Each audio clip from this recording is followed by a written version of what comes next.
Hello everyone, and today will be a very interesting day. On my hand here, I have a pre-production, the XT4 by Fujifilm that is just recently announced. So this video will be highlighting three different things, three significant things I find on this XT4 that will change the way you use this camera compared to the XT3.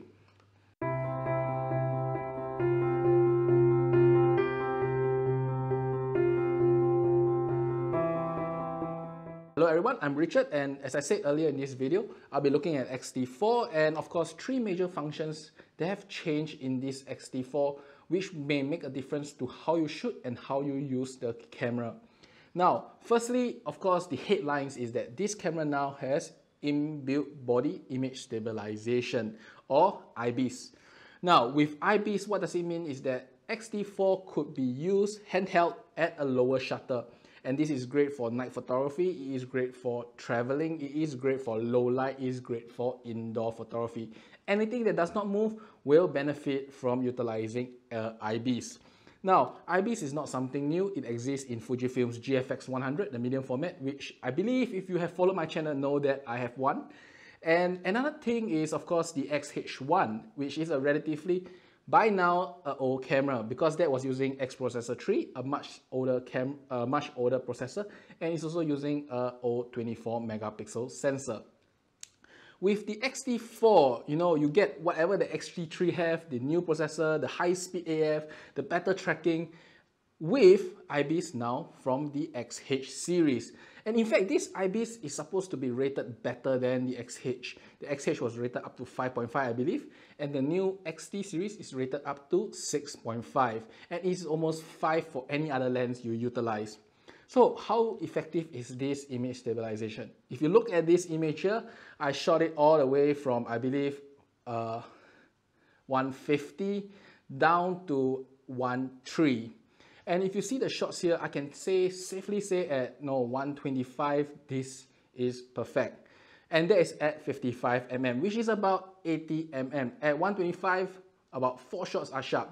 Now, if you drop it to 113, it's about 3 shots that are sharp. And then you drop down further at 1.6, it's about 2 shots that are sharp.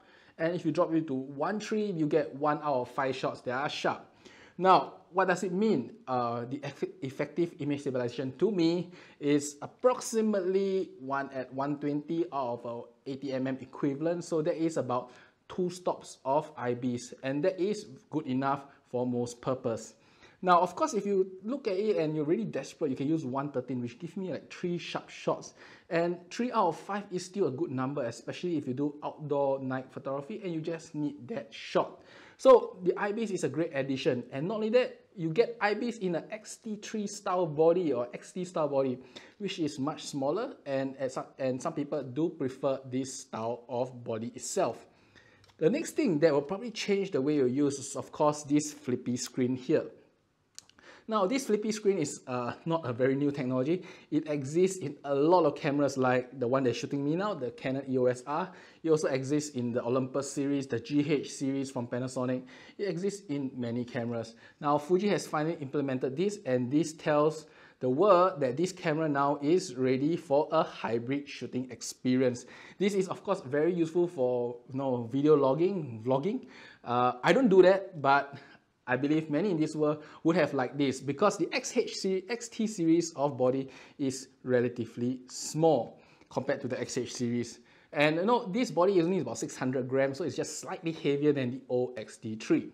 So this flippy screen is useful for photography. Some people are saying that the old flippy screens are better because they are more photography centric, but I find that this is perfectly fine. Yes, you need to do a bit more actions to use it, but it does give you more angles. Firstly, you can go full 90 degrees down and full 90 degrees up. This is something not possible with the previous flippy screen designs, which at certain angles is still really hard to use, while this one has almost no blind angles that you cannot utilize the flippy screen. And Fuji actually did a very nice touch. If you look at the back here, right, this back actually had some sort of material. They gave it the same feel as a fox leather, as all the leathers on the system itself that is wrapping around the XT4. So when you close it, it does look kind of like a film camera, kind of like what X Pro 3 is trying to do. And it's a very nice touch because other manufacturers just left it as a blank flat plastic, while Fuji actually gave some texture to the back of a flippy screen. Now, the last thing I want to talk about that made a difference, if you ask me, is the battery now. Now, this new battery here is really huge for a camera of its size, because if you compare it to even the Canon, this battery is bigger. It's almost about 15% larger. This is 16 watt hour and this is a 14 watt hour. This is the Canon LPE6N, a very global, universal battery for many things out there. Now, if you compare this to the old XT3 batteries, this is almost twice the capacity because the previous battery was like 8.7 watt hour. This is 16 and it's almost like 90% more. But of course, Fuji didn't rate this camera for twice the battery life. In fact, Fuji only rated it at 500 compared to the previous XT3 at 390, I believe. So it's only just an increment of 100 plus, but remember that there is IBIS in this camera. There is no IBIS in the previous XT3, and I believe IBIS plus some overhead computation is causing the additional battery consumption in this new XT4 camera. Now, other than that, there is some small little changes here and there that may affect you, may not affect you. Firstly, the button arrangements are a bit different. Q has moved up, which is, I believe, used to be some AE lock button probably. And then also the front function button, the button now on the top panel, the function button, has moved from the center of two dials to the top right hand. And then of course, there is one that is changed significantly, which is actually the metering system. The metering system has now changed to a stills and movie dial. That matters, and I can tell you that Fuji is obviously preparing this for vlogging. So the other thing that changed is the flaps at the side.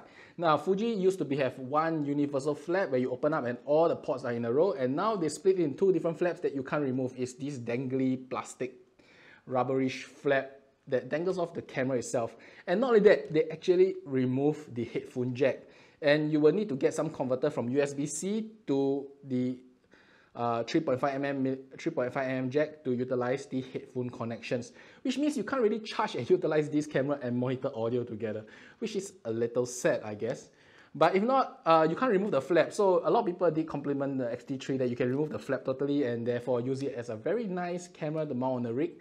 XT4 can't, and you have some dangly flaps now. So some give and take to how the camera lay out.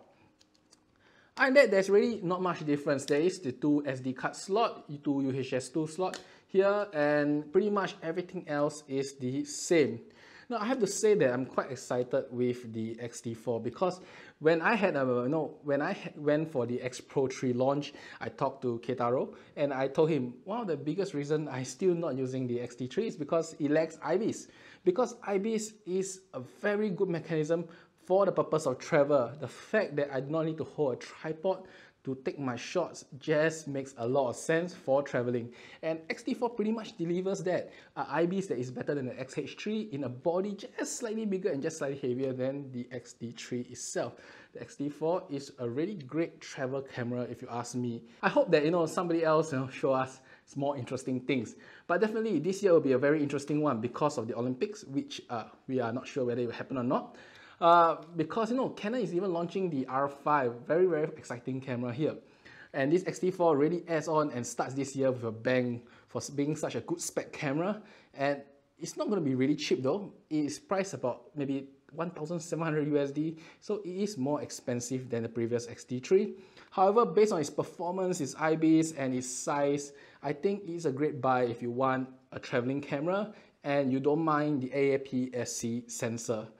Other than that, I hope you enjoyed this video. See you next time. And maybe when I have a full review on this XT4 over the couple of days, I will post it up there. The next video, however, will definitely be the Canon DS lens, which I promise all of you all will be out sometime this week. Maybe it get delayed, maybe this weekend. I hope you enjoy this. See you next time.